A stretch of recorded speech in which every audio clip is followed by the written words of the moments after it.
Imagina un escritorio de oficina, todo en su lugar, los lápices alineados, los papeles ordenados en pilas perfectas, la carpeta cerrada con el logo hacia arriba, como si alguien la hubiera medido con una regla antes de dejarla ahí. Y sin embargo, en una esquina casi escondida detrás del monitor, hay una planta pequeña. Las hojas están caídas. El tallo se dobla hacia un lado, como si ya no tuviera fuerzas para sostenerse derecho. Nadie la mira, nadie la riega. Y esa planta, esa cosa diminuta que cualquiera pasaría por alto, es, sin que Marta lo sepa todavía, el retrato exacto de su propia vida. Marta tiene 38 años, es contadora, y si le preguntaras a cualquiera que la conozca, sus compañeros de trabajo, su familia, esa vecina que la saluda todas las mañanas, te dirían que tiene una vida envidiable, un trabajo estable, una rutina que funciona como reloj, cuentas al día, casa ordenada, vacaciones planeadas con meses de anticipación. Todo, absolutamente todo, parece estar bajo control, pero hay una cosa que nadie ve, porque nadie mira lo suficientemente cerca. Por dentro algo se está muriendo en silencio.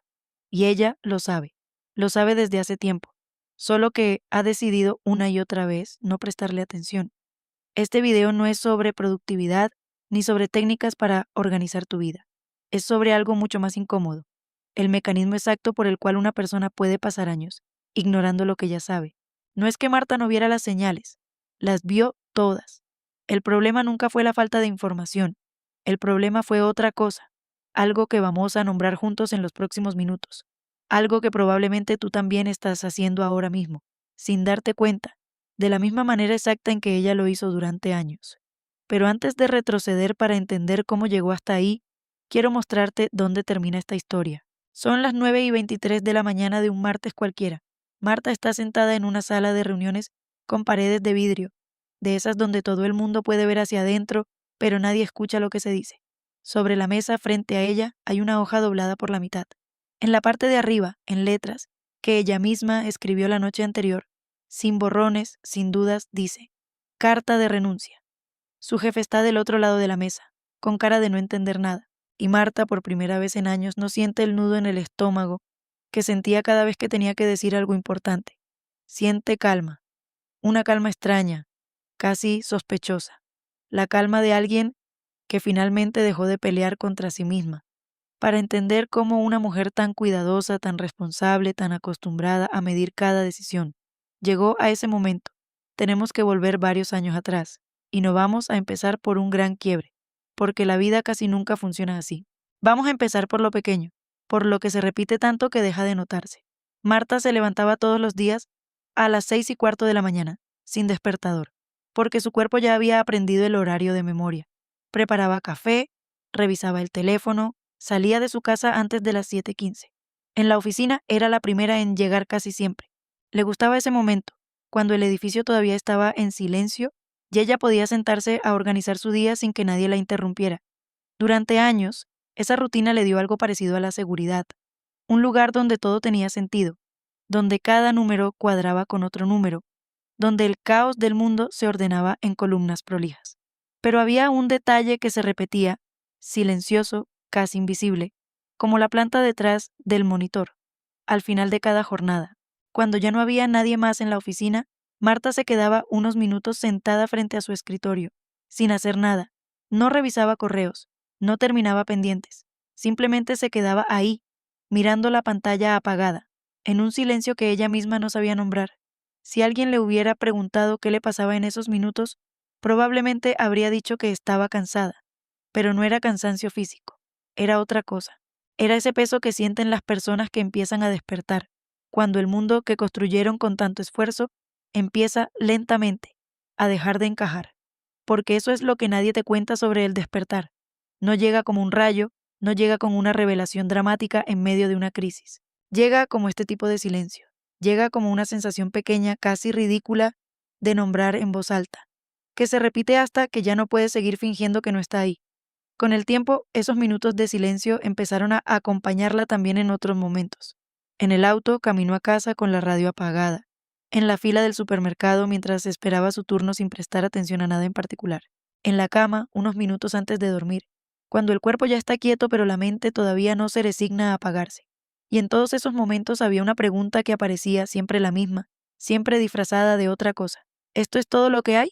Marta no le puso nombre a esa pregunta durante mucho tiempo. La escuchaba, la sentía pasar por dentro como una corriente de aire frío, y después la apagaba con la misma facilidad con la que apagaba una alarma, automáticamente, sin pensarlo, sin cuestionar por qué su cuerpo insistía en repetirla. Se decía a sí misma que estaba bien, que tenía trabajo, salud, una vida ordenada, y que quejarse de eso sería una falta de gratitud. Y esa frase, esa idea de que sentir algo distinto sería una falta de gratitud, se convirtió, sin que ella lo supiera, en la trampa perfecta. Porque no hay mejor manera de silenciar una verdad incómoda que disfrazarla de virtud. Hay algo que se repite en las personas que están despertando sin saberlo todavía. Empiezan a notar cosas que antes no notaban. Un compañero de trabajo que habla sin parar de sus problemas, y ella, que antes escuchaba con paciencia infinita. Ahora siente un cansancio nuevo, como si esa energía ya no tuviera espacio dentro de ella. Una conversación familiar que antes fluía sin esfuerzo, y que ahora, de repente, se siente forzada como si estuviera actuando un papel que hace años dejó de quedarle bien. Marta empezó a notar esas cosas. Empezó a sentir que ciertas partes de su vida, las mismas que durante años le habían dado seguridad, ahora le pesaban de una manera distinta. Pero cada vez que ese pensamiento aparecía con más fuerza, ella hacía lo mismo que hacía siempre. Lo posponía. Se decía que no era el momento, que primero tenía que terminar ese proyecto en el trabajo, que primero tenía que ayudar a su madre con un trámite, que primero tenía que ahorrar un poco más. Siempre había un primero, siempre había una razón perfectamente lógica para no mirar de frente lo que ya estaba sintiendo. Había otra cosa que se repetía y que quiero contarte porque probablemente también te resulte familiar. Marta era para todos los que la rodeaban la persona confiable, la que siempre tenía una solución, la que escuchaba los problemas de los demás con paciencia infinita, y después, cuando llegaba su turno de hablar de sí misma, cambiaba de tema con una habilidad casi automática. Estoy bien, no te preocupes, decía, y lo decía tan convencida que ni ella misma se daba cuenta de que estaba mintiendo. Su hermana la llamaba los domingos para contarle sus propios dramas, y Marta escuchaba, aconsejaba, sostenía. Nadie le devolvía esa misma pregunta, y ella tampoco la pedía, porque en algún momento de su vida había aprendido que ser fuerte significaba no necesitar nada de nadie, y esa idea, tan común, tan aplaudida socialmente, terminó siendo otra de las paredes de la habitación cerrada. Los fines de semana tampoco eran lo que parecían. Marta salía con amigas, iba al cine, publicaba fotos sonriendo en la playa una vez al año, pero había un patrón que solo ella podía notar. Si se hubiera detenido a mirarlo, cada vez que alguien le preguntaba ¿y tú? ¿Cómo estás de verdad? Sentía una especie de pánico breve, casi imperceptible, seguido inmediatamente por una respuesta genérica que cerraba la conversación antes de que pudiera volverse incómoda.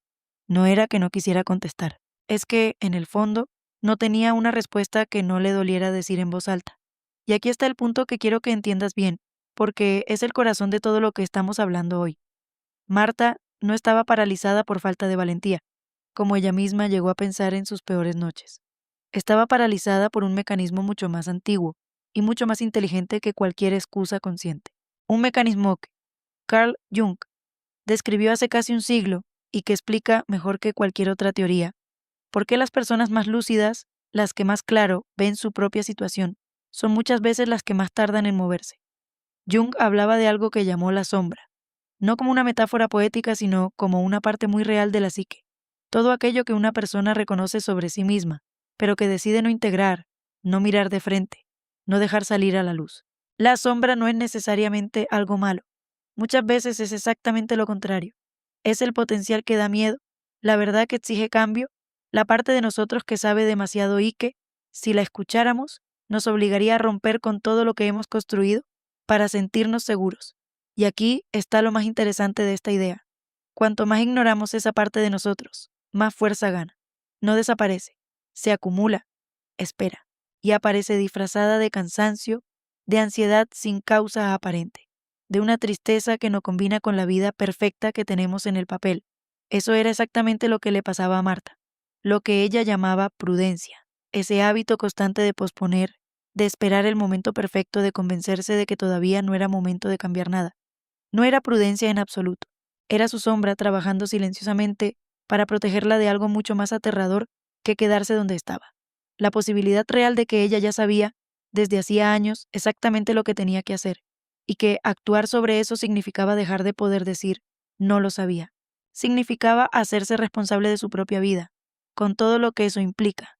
Piénsalo así, porque a veces una imagen ayuda más que cualquier explicación técnica. Imagina una casa con muchas habitaciones, y en una de ellas, al fondo del pasillo, hay una puerta que llevas años sin abrir. Sabes que está ahí.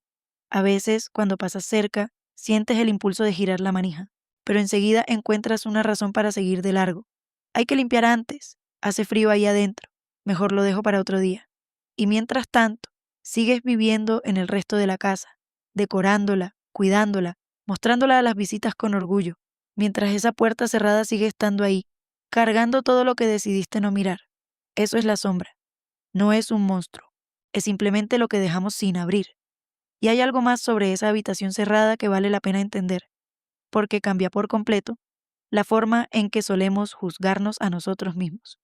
La mayoría de las personas cree que si todavía no abrieron esa puerta es porque son débiles, porque les falta disciplina, porque de alguna manera no se esforzaron lo suficiente. Pero eso no es lo que describía Jung.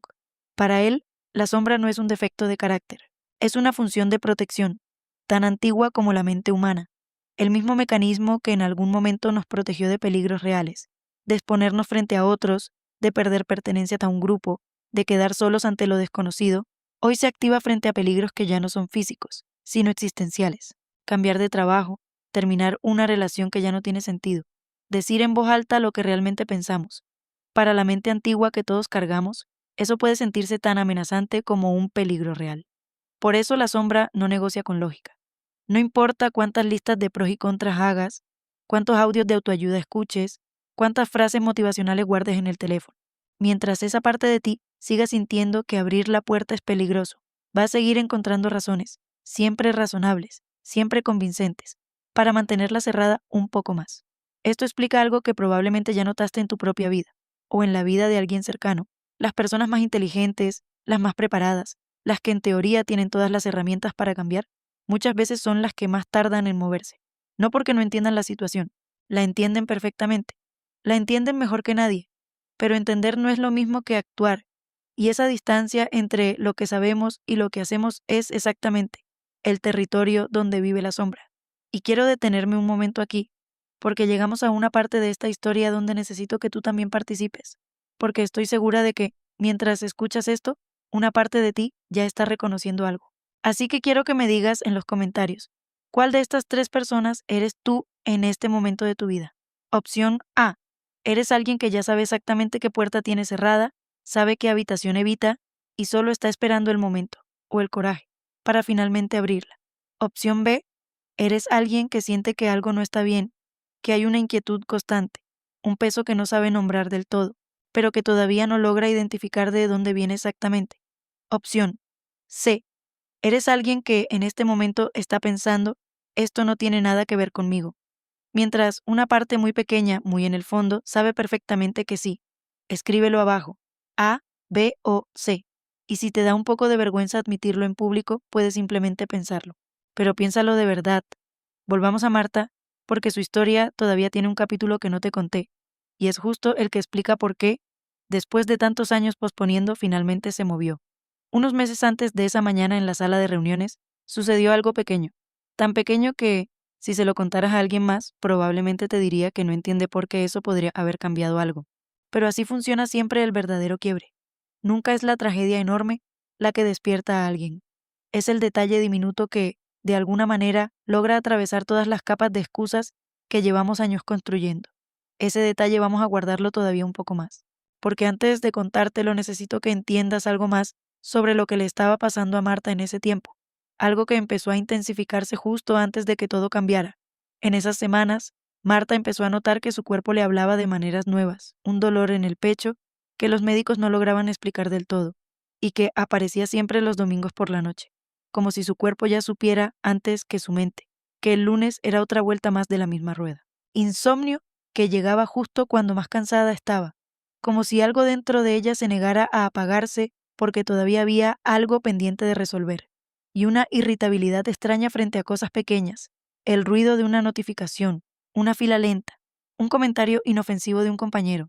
Nada de eso, en el fondo, era el verdadero problema. Eran apenas la superficie de algo mucho más profundo que finalmente empezaba a exigir atención. Esto es algo que quiero que recuerdes, porque probablemente te sirva más adelante, en tu propia vida. Cuando una persona lleva mucho tiempo ignorando lo que ya sabe, el cuerpo empieza a hablar por ella. No porque el cuerpo sea sabio de una manera mística, sino porque simplemente no puede seguir sosteniendo una mentira para siempre. Y cuando la mente se niega a escuchar, el cuerpo sube el volumen. Marta empezó a ir a terapia por esos síntomas físicos, casi convencida de que se trataba solo de estrés laboral. Y fue justamente en una de esas sesiones donde, sin buscarlo, encontró un espejo que la obligó a mirarse de frente. Su terapeuta le hizo una pregunta simple, casi inocente. Si nada cambiara en tu vida a partir de hoy, ¿cómo te sentirías dentro de 5 años?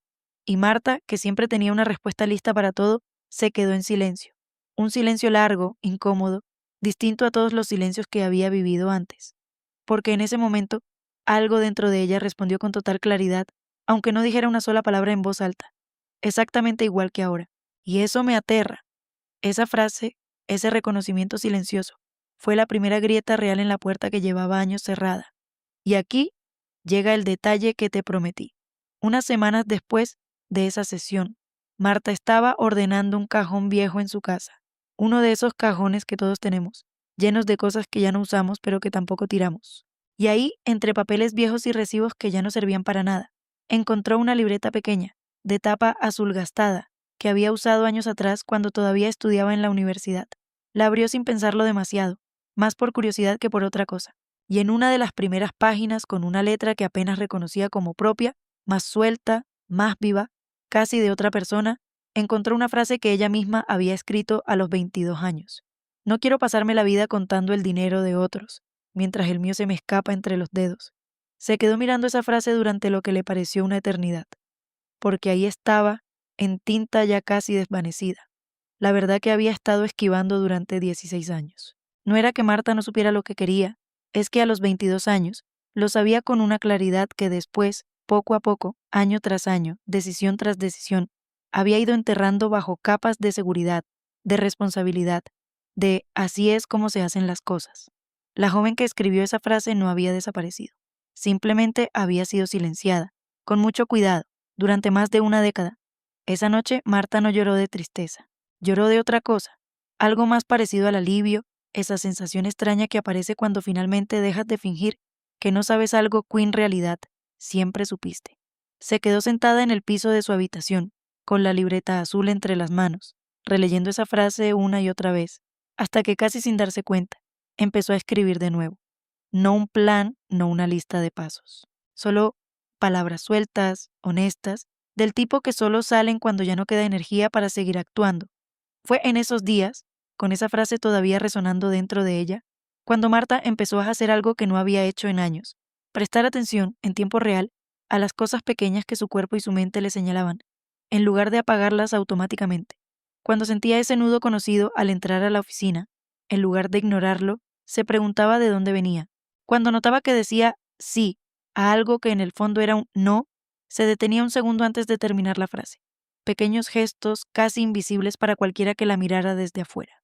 Pero para ella, cada uno de esos segundos de atención real era como abrir apenas un poco esa puerta que llevaba tanto tiempo cerrada. Hubo un momento particular, unos días después de encontrar la libreta, que Marta recuerda con una claridad casi física. Era un miércoles a las 7 de la tarde. Estaba en la cocina de su casa preparando la cena, cuando su madre la llamó por teléfono, como hacía casi todos los días. La conversación empezó como siempre, la salud del padre, el clima, un comentario sobre una vecina, pero en un momento, casi sin venir a cuento, su madre le dijo con ese tono liviano que usamos para decir las cosas más pesadas: qué suerte la tuya, hija, con ese trabajo tan estable. Ojalá yo hubiera tenido esa seguridad a tu edad. Y algo en Marta, algo que llevaba años en silencio, se quebró ahí mismo, parada frente a la cocina, con una cuchara de madera en la mano, porque esa frase, dicha con tanto cariño, con tanta buena intención, era exactamente la misma frase que ella se repetía a sí misma cada vez que dudaba. Y por primera vez, escucharla en la voz de otra persona la hizo sonar distinta. Sonó vacía, sonó a algo que se repite tantas veces que termina reemplazando a la verdad. Esa noche, Marta no pudo terminar de cenar. Se sentó en el sofá, con el plato todavía tibio sobre la mesa. y se quedó mirando la pared durante un tiempo que no supo calcular. No lloraba, no pensaba en nada concreto. Simplemente estaba ahí, sintiendo por primera vez sin apagarlo automáticamente todo el peso de años acumulados de está bien así, de no me puedo quejar, de hay gente que está peor. Y en ese silencio, sin ningún golpe de dramatismo, apareció una certeza tranquila, casi aburrida de tan simple. Ya no quiero seguir viviendo así. No fue un grito interno, fue apenas un susurro, pero fue el susurro más honesto que se había permitido en 16 años. No fue una decisión repentina. No hubo un día exacto en el que Marta despertó siendo una persona distinta. Fue más bien una acumulación silenciosa de pequeños actos de honestidad consigo misma, hasta que, una mañana, redactar esa carta de renuncia dejó de sentirse como un salto al vacío y empezó a sentirse simplemente como lo siguiente que tenía que pasar. Y así volvemos a esa sala de reuniones, a las 9:23 de la mañana, a esa hoja doblada por la mitad sobre la mesa. Ahora ya sabes lo que Marta no dijo en voz alta en ese momento. Todo lo que había detrás de esa calma que sorprendió incluso a su jefe. No era la calma de alguien sin miedo. Era la calma de alguien que finalmente dejó de pelear contra lo que ya sabía. Ahora quiero que volvamos a esa imagen del principio, la planta detrás del monitor con las hojas caídas, porque hay algo que no te conté todavía. Esa misma tarde, después de esa reunión, Marta volvió a su escritorio por última vez para juntar sus cosas, y antes de irse, hizo algo que nunca había hecho en todos esos años. Tomó la planta, la puso bajo la luz de la ventana y le dio agua.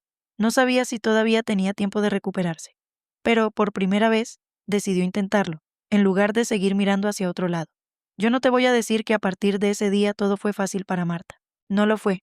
Hubo miedo, hubo noches de dudas, hubo momentos en los que la sombra volvió a susurrarle que quizás se había equivocado, pero también hubo, por primera vez en mucho tiempo, una sensación que ella misma describió después como estar viva de verdad, aunque duela. Y esa es quizás la diferencia más importante entre estar dormido y estar despierto. No es la ausencia de miedo, es dejar de usar el miedo como excusa para no mirar lo que ya sabes. Hay algo que pasó en las semanas siguientes a esa renuncia que Marta no esperaba y que vale la pena contarte porque desmonta una de las ideas más comunes sobre el despertar. La idea de que, una vez que abres la puerta, todo se vuelve más fácil. No fue así.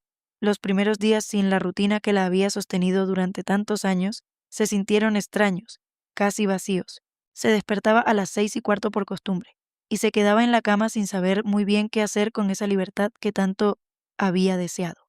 Hubo tardes enteras en las que la voz conocida, la de siempre, volvía a susurrarle que quizás se había apresurado, que quizás debería llamar a su antiguo jefe y pedir que la recibieran de vuelta, que la seguridad después de todo no era tan mala idea. Esa voz no desapareció de un día para el otro. Sigue apareciendo, incluso ahora.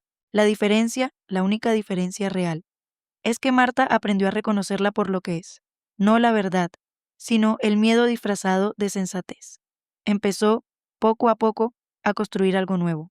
No de manera espectacular, no con un plan perfecto trazado de antemano, sino con la misma honestidad lenta con la que había empezado a escucharse a sí misma meses atrás. Retomó, primero como hobby y después como algo más serio, esa idea que había escrito a los 22 años en la libreta azul, algo relacionado con ayudar a otras personas a ordenar no solo sus finanzas, sino la relación que tenían con el dinero y con las decisiones que tomaban por miedo. No fue un camino recto. Hubo semanas de dudas, meses donde el dinero ahorrado empezaba a preocuparla más de lo que le gustaba admitir. Pero cada vez que el miedo aparecía, ella ya sabía nombrarlo y nombrarlo, aunque no resuelva nada por sí solo. Cambia completamente la relación que tenemos con lo que sentimos.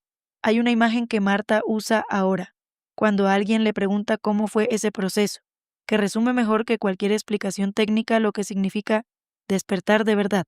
Dice que antes vivía como quien camina por una casa enorme, decorada con mucho cuidado, mostrando cada habitación con orgullo, evitando siempre pasar cerca del pasillo del fondo, y que despertar no fue derribar toda la casa de un golpe, como muchas veces se imagina. Fue simplemente empezar a caminar hacia esa puerta cerrada, un paso por vez, algunos días con más miedo que otros, hasta que un día, sin anunciarlo, giró la manija. Ahora quiero hacerte dos preguntas. No te las hago para que me respondas aquí, en un comentario rápido con una frase que suene bien. Te las hago para que te las lleves contigo, para que las dejes resonar más tarde, cuando estés en silencio, quizás antes de dormir, cuando ya no haya nada más que hacer que escucharte a ti mismo. La primera pregunta es esta. ¿Qué frase, escrita por la versión más joven de ti, sigue siendo verdad hoy, aunque hace años decidiste no volver a leerla? Y la segunda, si hoy nada cambiara en tu vida a partir de este momento, ¿cómo te sentirías dentro de 5 años exactamente igual que ahora? No hace falta que respondas ahora. De hecho, es mejor que no lo hagas. Algunas preguntas necesitan tiempo para encontrar su propia respuesta, y esa respuesta casi nunca llega cuando la buscamos con desesperación. Llega casi siempre en el silencio que tanto evitamos. Hay una frase que resume mejor que ninguna otra lo que le pasó a Marta, y quizás lo que te está pasando a ti en este mismo momento. No estás perdido. Estás despertando en un mundo que sigue dormido, y eso, aunque a veces se sienta como soledad, en realidad es el primer paso de algo mucho más grande que el miedo que sientes ahora. Yo soy Frecuencia Rara. Hasta el próximo campo.